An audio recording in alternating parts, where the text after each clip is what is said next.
ব্যবসায়িক জগতে মহিন্দ্রা গ্রুপের উত্থানের মতো অনুপ্রেরণামূলক এবং রূপান্তরকামী গল্প খুব কমই আছে। 1940-এর দশকে একটি ছোট ইস্পাত ব্যবসায়িক কোম্পানি হিসেবে শুরু হওয়া এই কোম্পানি এখন বিশ্বব্যাপী একটি শক্তিশালী প্রতিষ্ঠানে পরিণত হয়েছে, যা এমন একটি সাম্রাজ্য তৈরি করেছে যা বিভিন্ন ক্ষেত্রে বিস্তৃত। মোটর গাড়ি, মহাকাশ, প্রযুক্তি এবং কৃষি ব্যবসা।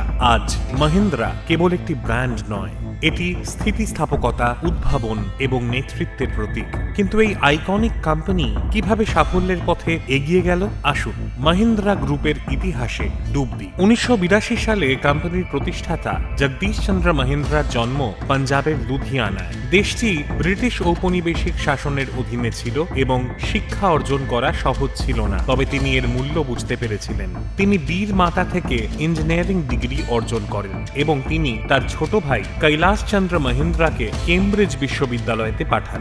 আপনি কি জানেন যে জেসি মহিন্দ্রা তার শিক্ষা জীবন শেষ করার পর টাটা স্টিলে সিনিয়র সেলস ম্যানেজার হিসেবে কাজ করতেন এবং 1945 সালে কেসি মহিন্দ্রা ভারতে ফিরে আসার পর তাকে ভারতীয় কয়লা কমিটির অটোমোবিল এবং ট্রাক্টর প্যানেলের চেয়ারম্যান নিযুক্ত করা হয়। 1945 সালে তিনজন উদ্যোক্তা ব্যক্তি জেসি মহিন্দ্রা, মালিক গোলাম মোহাম্মদ এবং কেসি মহিন্দ্রা লুধিয়ানায় মহিন্দ্রা অ্যান্ড মোহাম্মদ নামে একটি ইস্পাত ব্যবসা প্রতিষ্ঠান প্রতিষ্ঠা করেন। ব্রিটিশ শাসনের ছায়া থেকে বেরিয়ে দ্রুত উন্নয়নশীল ভারতে তারা একটি সুযোগ দেখতে পান। প্রাথমিকভাবে মহিন্দ্রা অ্যান্ড মোহাম্মদ মার্কিন যুক্তরাষ্ট্রে সরবরাহকারীদের সাথে ইস্পাত ব্যবসার উপর মনোনিবেশ করে, যা চরম সমস্যার সম্মুখীন হয়, যেখানে বলা হয় যে জেসি মহিন্দ্রাকে তার বাড়ি বিক্রি করতে হবে এবং তা হয়েও ছিল। 1947 সালে ভারতের স্বাধীনতা এবং পরবর্তী দেশভাগের পর মালিক গোলাম মোহাম্মদ পাকিস্তানে চলে যান।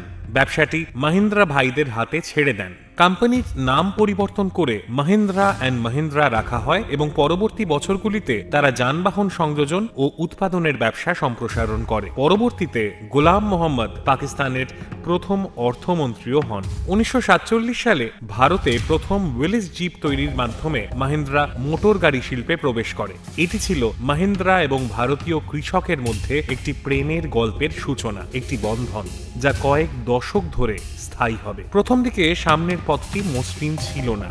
কোম্পানিটি বিদেশি ব্র্যান্ডগুলির কাছ থেকে তীব্র প্রতিযোগিতার মুখোমুখি হয়েছিল, কিন্তু মহিন্দ্রার এমন কিছু ছিল যা অন্য কেউ অনুকরণ করতে পারেনি: অভিযোজন এবং উদ্ভাবনের অদম্য মনোভাব।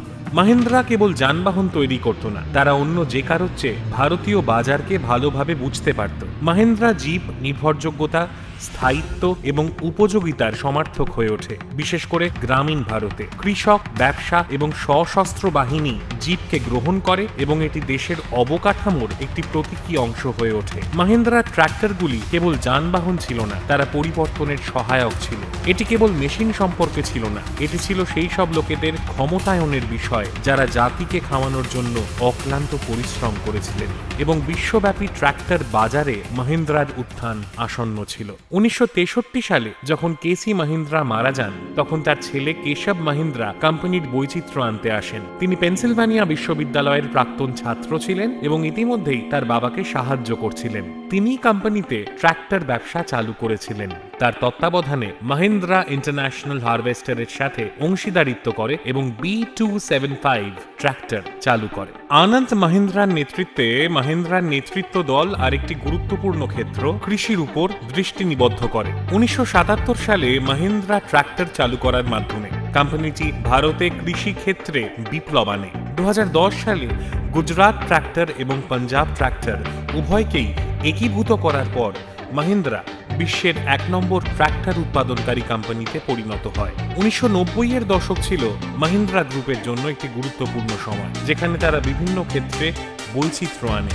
আনন্দ মহিন্দ্রার নেতৃত্বে কোম্পানিটি নতুন দৃষ্টিভঙ্গি নিয়ে আসে, যার ফলে কেবল অটোমোবিল এবং কৃষির বাইরেও বিভিন্ন ক্ষেত্রে কৌশলগত মনোযোগ দেওয়া হয়। কোম্পানিটি তথ্য প্রযুক্তি, নির্মাণ, আতিথেয়তা এবং রিয়েল এস্টেটে প্রবেশ করে। এই সময়ের মধ্যে মহিন্দ্রা একটি সত্যিকারের বিশ্বব্যাপী সমষ্টিতে পরিণত হওয়ার ভিত্তি স্থাপন শুরু করে। 1991 সালে কোম্পানির মোট আয় ছিল 1520 কোটি টাকা, যা তার নেতৃত্বে 2023 সালে বেড়ে হয়ে গেছে 1,22,000 কোটি টাকা।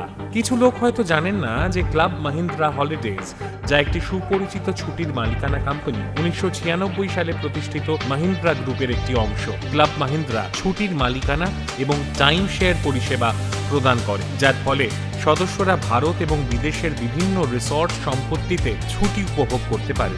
2000-এর দশকে মাহিন্দ্রার বিশ্বব্যাপী সম্প্রসারণের সূচনা হয়।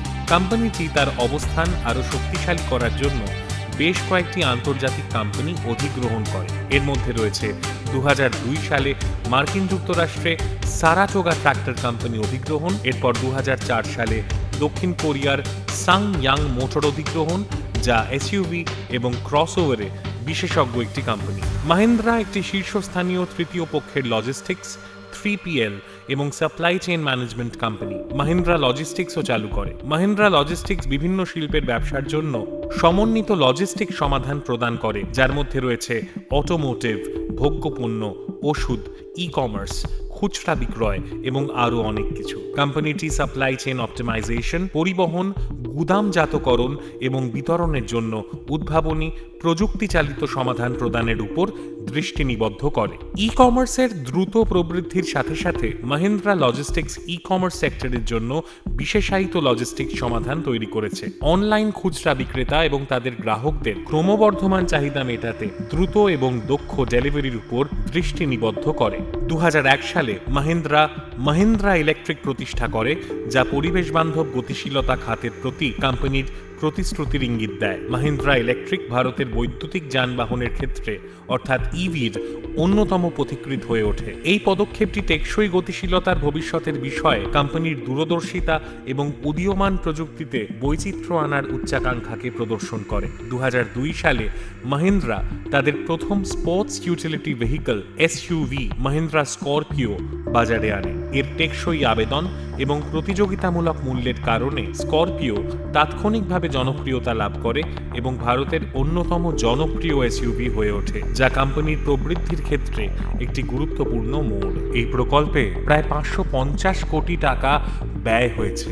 2005 সালে মাহিন্দ্রা টেক মাহিন্দ্রাকে অধিগ্রহণের মাধ্যমে আইটি সেক্টরে প্রবেশ করে, যা ভারতের অন্যতম শীর্ষস্থানীয় সফটওয়্যার এবং আইটি পরিষেবা সংস্থা হয়ে ওঠে। এটি একটি গুরুত্বপূর্ণ পদক্ষেপ যা মাহিন্দ্রাকে অটোমোবিল এবং ট্রাক্টরের বাইরে তার মনোযোগ স্থানান্তর করে আইটি ক্ষেত্রে একটি বিশ্বব্যাপী খেলোয়াড় হয়ে উঠতে সাহায্য করেছিল। টেক মাহিন্দ্রা 5G টেলিকম ক্ষেত্রে অগ্রণী ভূমিকা পালন করেছে।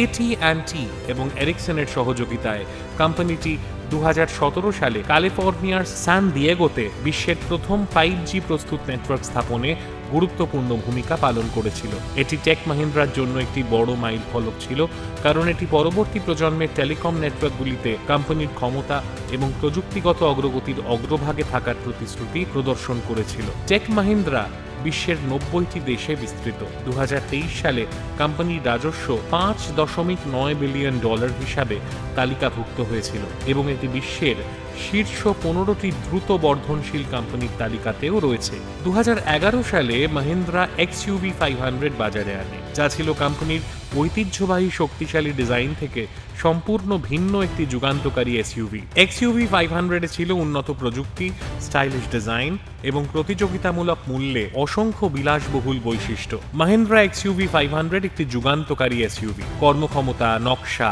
এবং প্রযুক্তির ক্ষেত্রে নতুন মান স্থাপন করেছে। 2011 সালে বিশ্বব্যাপী আত্মপ্রকাশের মাধ্যমে মাহিন্দ্রা বিশ্বের কাছে একটি শক্তিশালী বিবৃতি দিয়েছিল: আমরা এখানে আছি এবং আমরা বিশ্বব্যাপী হচ্ছি। সাম্প্রতিক বছরগুলিতে মাহিন্দ্রা ভবিষ্যতের দিকে এক সাহসী পদক্ষেপ নিয়েছে। টেকসইতা বৃদ্ধির লক্ষ্যে কোম্পানিটি বৈদ্যুতিক গতিশীলতার উপর জোর দিয়েছে। 2013 সালে মাহিন্দ্রা E20 বাজারে আসে, যা ভারতের ডিজাইন এবং তৈরি প্রথম সাশ্রয়ী মূল্যের বৈদ্যুতিক গাড়িগুলির মধ্যে একটি। E20 একটি কম্প্যাক্ট শহুরে যান হিসেবে অবস্থান করে, যা ভারতের যানজটপূর্ণ শহরগুলির জন্য দারুণ উপযুক্ত।